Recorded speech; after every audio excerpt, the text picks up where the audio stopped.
ولی کے پہچاننے کے لیے کرامت شرط نہیں ہے، کرامت ایک ذریعہ ہے، ضروری نہیں ہے۔ کتنے اولیاء ہیں جن کی کرامات ہمارے تک نہیں پہنچی لیکن وہ اللہ کے ولی ہیں۔ سب سے بڑے ولی اس امت کے صحابہ تھے، ان میں سے کتنے کی کرامات ہمارے پاس پہنچی ہیں لیکن ہم انہیں اللہ کا ولی مانتے ہیں۔ تو یہ کوئی شرط نہیں ہے، شرط ایمان اور تقوی ہے، اور باقی احادیث میں مختلف ان کی علامتیں بتائی گئی ہیں۔ الذین اذا رأوا ذکر اللہ، ایمان اور تقوی سے متصف بندگان خدا کی ایک علامت یہ ہے جب تم ان کی صحبت میں بیٹھو تمہیں خدا یاد آ جائے، اللہ کی یاد آنے لگے۔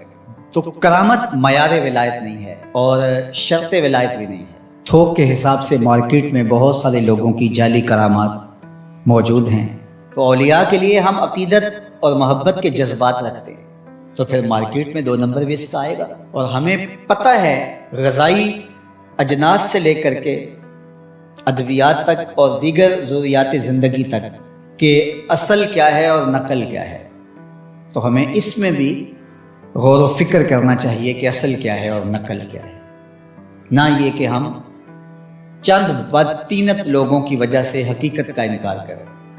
تو آج بھی کچھ لوگ ہیں جو کہتے ہیں جی چھوڑو، ہم نہیں مانتے کرامتوں شرامتوں کو، اس طرح کے لفظ بولتے ہیں، جبکہ کرامت کا من حیث الکرامت انکار کفر ہے۔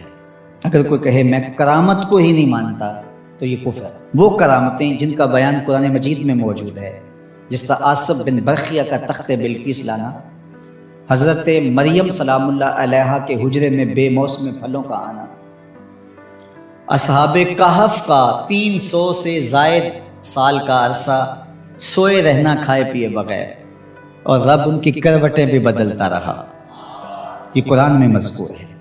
تو اس کا انکار بھی کفر ہے، قرآن کا انکار لازم آتا ہے۔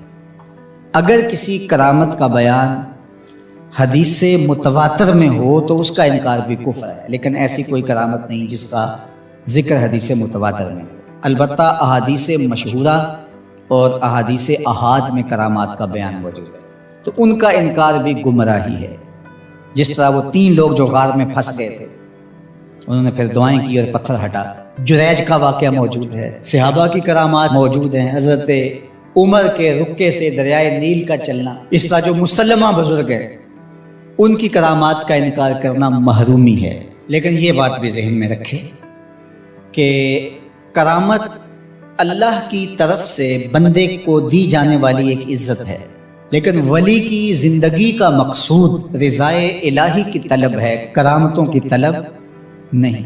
لیکن عمومی طور پہ ہمارے اسٹیجوں کے اوپر اولیاء کے حوالے سے جو بات کی جاتی ہے، بس آپ سننے کے لیے بیٹھے ہیں اور خطیب صاحب نے کان پہ ہاتھ دھرا اور 2-4 کرامتیں سنائی اور چلے گئے، معیار بتایا ہی نہ، جس کے نتیجے کے اندر بہت سارے عوام اس سے غافل ہوتے ہیں۔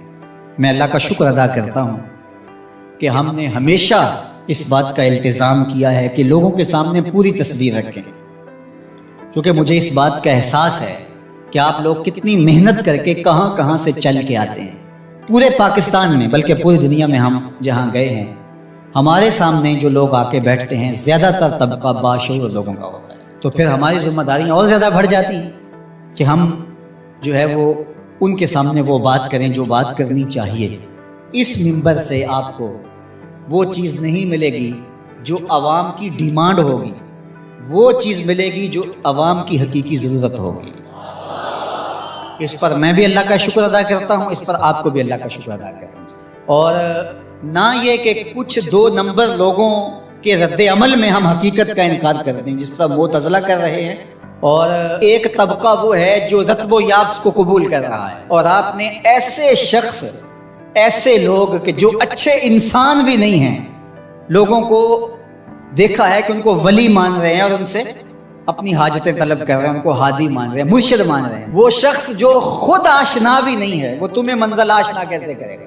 میں کتنے لوگوں کو جانتا ہوں جن کو فہم دین ہی میسر نہیں۔ یہ میں ان لوگوں کی بات نہیں کر رہا جو منہ دراز ہیں اور بالکل ننگ دھڑنگ ہیں، ان کی بات نہیں کر رہا، جو بظاہر حلیے میں بھی ہیں، ان کا فہم دینی ناقص ہے۔ کتنے ایسے علماء کو جانتا ہوں ان کی توحید کا تصور ناقص ہے، تو یہ بدبختی ہوتی ہے۔ اب وہ کیا کسی کی رہنمائی کریں گے؟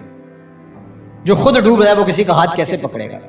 لیکن عوام ظاہر ہے ان کے گرد آئے، ان کا کاروبار چمک رہا ہے، اور کرامتیں ہیں کہ تھوک کے حساب سے بنتی ہیں، اور پھر اس کی مارکیٹنگ کرنے والے بھی ہوتے ہیں، اور پھر اسی بنیاد پر ہی جو ہے وہ ان کا سارا سلسلہ چلتا ہے۔ اللہ کے ولی یہ نہیں چاہتے کہ ہماری کرامات ظاہر ہوں اور لوگ ہماری طرف لپکیں ہماری کرامت کی وجہ سے، یہ نہیں۔ الکرامات حیض الرجال، جس طرح عورتیں ایام مخصوصہ کو چھپاتی ہیں، اللہ کے ولی بھی چھپاتے ہیں، وہ نہیں چاہتے کہ ہم اس حوالے سے جو ہے وہ پہچانے جائیں۔